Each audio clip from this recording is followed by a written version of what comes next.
Hello students, बालिका school Anupgarh की तरफ से आपके लिए कोरोना महामारी में लॉकडाउन के अंतर्गत क्लासें 10th क्लास आरबीएसई बोर्ड के लिए विज्ञान की कक्षाएं शुरू कर दी गई हैं, जिनमें आज हमें पहला चैप्टर करेंगे अपशिष्ट।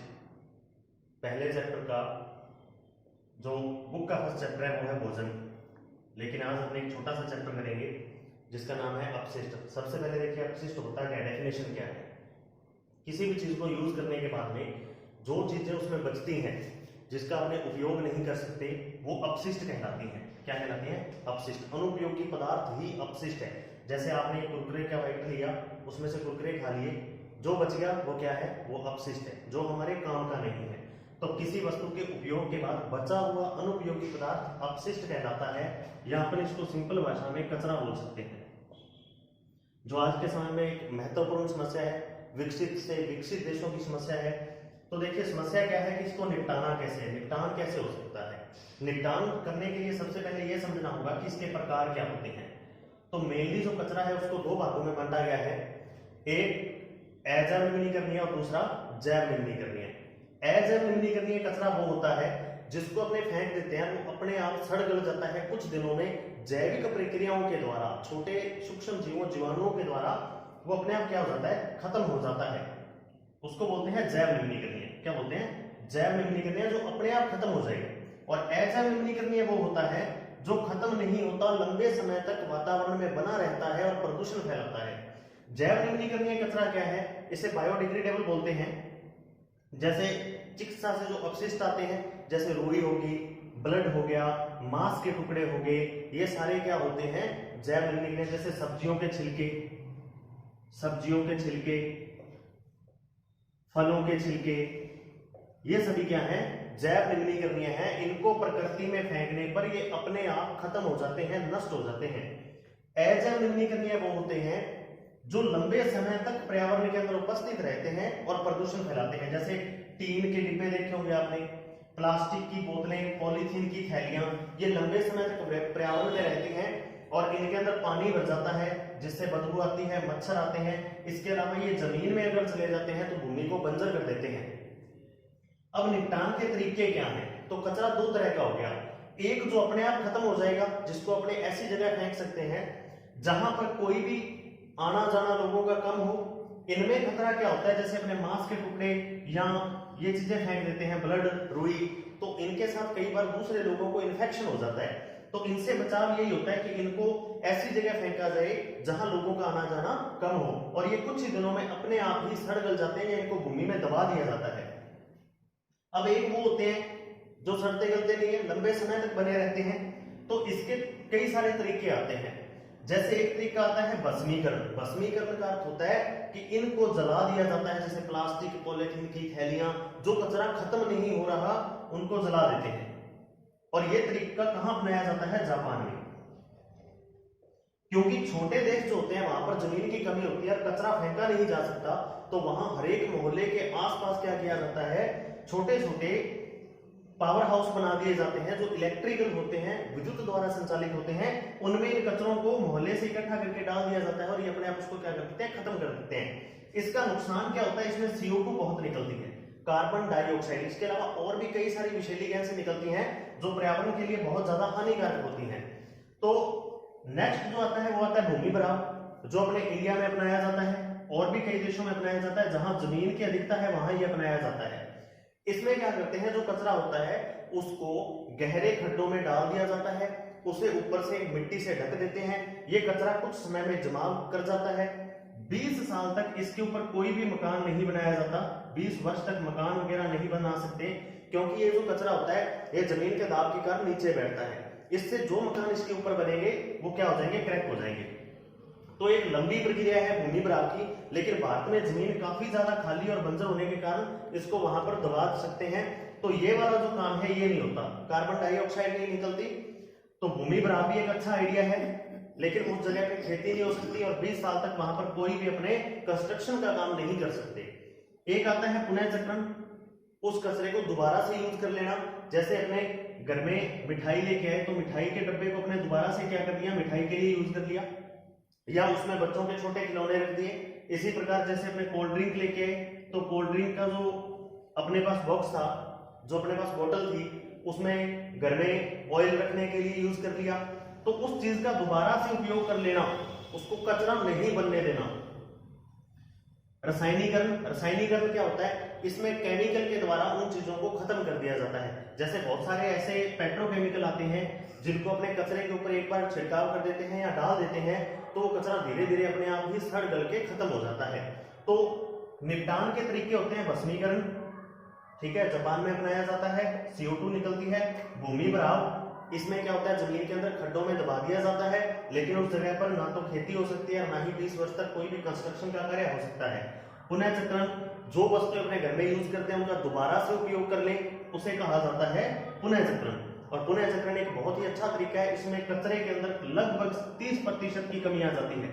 जो हमारे घरों का कचरा है उसमें 30% की कमी आ जाती है।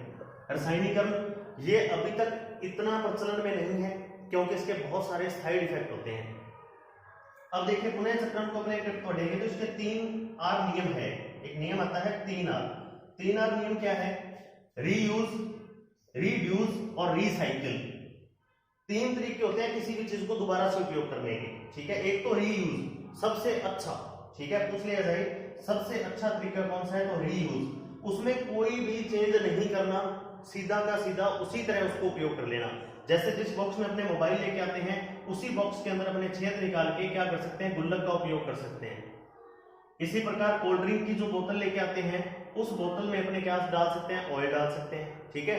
तो दोबारा से उसको उपयोग कर लेना बिल्कुल सेफ है। रीड्यूस का अर्थ क्या होता है, रीड्यूस में अपने उस चीज में थोड़ा बहुत मॉडिफाई करते हैं, थोड़ा बहुत उसको चेंज कर लिया जाता है। और रीसाइकिल क्या होता है, जिसमें पूरी तरह से, जैसे अपने घर में जो बोतलें थी अपने किसको दे दी, कबाड़ वाले को दे दी, कबाड़ वाला इसको ले गया कहां, उद्योगों में, फैक्ट्री में इसकी प्रोसेस करके, इसको पिघला करके इससे दोबारा कोई वस्तु बना दी गई, तो वो क्या है, रीसाइकिल। तो रीसाइकिल में कुछ ना कुछ CO2 निकलती है उद्योगों में, ठीक है। तो 3R नियम में आपसे पूछ लिया जाए सबसे अच्छा कौन सा है, तो रीयूज, और सबसे बुरा कौन सा है, तो रीसाइकिल, क्योंकि इसके अंदर उस चीज का पुनः उपयोग तो होता है लेकिन CO2 का उत्पादन भी होता है, ठीक है।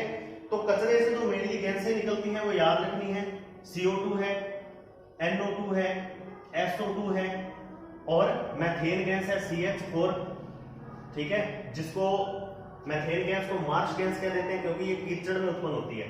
तो CO2, NO2, SO2 और CH4, ये सारी गैसें विषैली हैं। और पूछ लिया जाए तो ग्लोबल वार्मिंग के लिए, ग्लोबल वार्मिंग क्या है, धरती का टेम्परेचर दिनों दिन बढ़ रहा है, इसी को ग्लोबल वार्मिंग कहा जाता है। टेम्परेचर बढ़ क्यों रहा है, क्योंकि हमारी जो अर्थ है इसके चारों जो वायुमंडल है, ये हमारी अर्थ है, इसके चारों क्या है, वायुमंडल, इसमें CO2 की मात्रा बढ़ने पर जो सूर्य का प्रकाश आता है वो इसके अंदर ही लॉक हो जाता है, वो बाहर नहीं जा पाता, जिसके कारण क्या हो जाता है, धरती का टेम्परेचर बढ़ता है।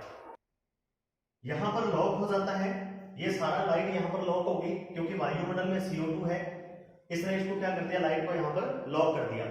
अब धरती का टेम्परेचर क्या होगा, बढ़ेगा, ठीक है। और इसी को बोला जाता है ग्लोबल वार्मिंग, ग्लोबल वार्मिंग, ठीक है। और ग्लोबल वार्मिंग के लिए आपसे पूछ लिया जाए कौन सी गैस उत्तरदायी होती है, तो मेनली तो CO2 ही होती है, ठीक है। CO2 के बाद नंबर होता है मीथेन गैस का CH4 का, और उसके बाद NO2 और उसके बाद SO2। तो आपसे 10th क्लास में ये पूछा जाएगा कि ग्लोबल वार्मिंग के लिए कौन सी गैसें हैं, तो CO2 है, SO2 है, NO2 है और CH4 है। मुख्य गैस पूछ ली जाए तो CO2 है, मुख्य गैस CO2 है। कंपटीशन में जैसे पूछा जाता है तो 4 गैसें दे दी जाती है, तो ग्लोबल वार्मिंग के लिए मुख्य गैस पूछी जाती है, तो मुख्य CO2 ही आएगी, चाहे बाकी सब दी हो, ठीक है। जो मेन गैस है वो CO2 ही है। तो सबसे पहला क्वेश्चन है कि बायोगैस क्या है, तो बायोगैस क्या है, देखिए 75% मैथेन गैस और हाइड्रोजन सल्फाइड और कार्बन डाइऑक्साइड गैस, इन तीनों का मिश्रण मिलाकर कहलाता है बायोगैस। बायोगैस में एक बहुत बार पूछा जाता है कि मैथेन कितने प्रतिशत है, तो 75% मैथेन है। इसमें निर्माण कैसे करते हैं, तो गोबर और घरेलू कचरा जो होता है, घरेलू कचरा वही होगा जो जैव निम्नीकरणीय होगा, उसी कचरे को लेना है जो जैव निम्नीकरणीय होगा। और जैव निम्नीकरणीय क्या होता है, कल मैंने आपको बताया था, बायोडिग्रेडेबल, जो सड़ गल जाता है। घरेलू कचरा जैसे सब्जियों के छिलके, फलों के छिलके, कागज, कपड़ा, इन सबको क्या करते हैं, गोबर के साथ मिक्स करके एक टैंक के अंदर डाल दिया जाता है, जहां पर जीवाणु, जो सूक्ष्म जीव होते हैं, जीवाणु होते हैं, वो मेथेनोजेंस की प्रक्रिया के द्वारा बायोगैस का निर्माण करते हैं और इस बायोगैस में 75% तक CH4 होती है, मेथेन गैस होती है। तो पूछ लिया जाए बायोगैस का मुख्य घटक क्या है, तो मुख्य घटक है methane gas. Green house gas कौन कौन सी है, तो कल ही अपने बात की थी, CO2 भी ग्रीन हाउस गैस है, CH4 भी ग्रीन हाउस गैस है, और मेन ये है CO2। CFC क्लोरोफ्लोरोकार्बन, ठीक है, इसका नाम बहुत बार पूछा जाता है, क्लोरोफ्लोरोकार्बन, ये भी एक ग्रीन हाउस गैस है, क्लोरोफ्लोरोकार्बन। कार्बन डाइऑक्साइड भी ग्रीन हाउस गैस है और मीथेन भी एक ग्रीन हाउस गैस है। वर्मी कंपोस्ट क्या है, तो वर्मी कंपोस्ट देखिए, गोबर और घरेलू अपशिष्ट, इन दोनों को मिला के जब केंचुए से खाद तैयार करवाई जाती है तो वो वर्मी कंपोस्ट कहलाती है। अभी देखिए, घरेलू अपशिष्ट और गोबर, इन दोनों में जीवाणुओं से अगर अपने कोई गैस तैयार करवाते हैं तो वो बायोगैस होती है। अगर केंचुए से खाद तैयार करवाते हैं तो वर्मी कंपोस्ट। तो आपसे पूछा जाएगा वर्मी कंपोस्ट क्या है, तो वर्मी कंपोस्ट क्या है, गोबर और प्लस में घरेलू अपशिष्ट और उनमें केंचुए के द्वारा जो खाद तैयार की जाती है वो वर्मी कंपोस्ट कहलाती है, वर्मी खाद कहलाती है। नालियों में जल रुकने से कौन कौन से रोग होते हैं, तो नालियों में जल रुकने से मलेरिया होता है, नॉर्मल सा है, आपको पता होगा, मच्छर से मलेरिया फैलता है, और मलेरिया रोग है जिसके रोकथाम की खोज जो एक वैज्ञानिक थे रोनाल्ड रोस, उन्होंने की थी, प्लाज्मोडियम से मलेरिया होता है। डेंगू, जापानीज और फाइलेरिया, ठीक है, ये सारे वो रोग हैं जो जल नालियों में रुकने से मनुष्यों को होते हैं, यानी कि जल नालियों में रुकेगा तो वहां से कोई ना कोई वाहक आएगा जो मनुष्यों में इन रोगों का संचरण करेगा। 3R नियम का पूरा नाम क्या है, तो 3R नियम का नाम है रीयूज और रिसाइकिल। कल इसके बारे में हमने बात की थी, रीयूज और रिसाइकिल। तो ये मोस्ट इंपोर्टेंट क्वेश्चन थे। बाकी आपको इसमें क्या ध्यान रखना पड़ेगा, जैव और अजैव निम्नीकरणीय में अंतर, जैव और अजैव निम्नीकरणीय में अंतर, इतने ही क्वेश्चन है इसमें से जो मोस्ट है। और आने वाले जो बोर्ड के एग्जाम होंगे, इस बार साइंस का हो चुका है, 2020-21 के जो बोर्ड के एग्जाम होंगे उनमें आपको इनमें से एक क्वेश्चन जरूर मिलेगा। बहुत सिंपल चैप्टर है, टेस्ट हो गया, चैप्टर हो गया। अब अगले दिन अपने नया चैप्टर करेंगे और कुछ ही दिनों में आपके लिए 12th बायोलॉजी की पूरी वीडियो अपलोड हो जाएंगी इसी चैनल पर, जो कंपटीशन के लिए और प्लस में आपके 12th क्लास के लिए बहुत ही इंपॉर्टेंट होगी। और 10th क्लास का जो भी मैटर है वो कंपटीशन के लिए और 10th क्लास के लिए भी बहुत ही जरूरी है। तो धन्यवाद, चैनल को ज्यादा से ज्यादा आप वीडियो को शेयर करें और सब्सक्राइब करें। धन्यवाद।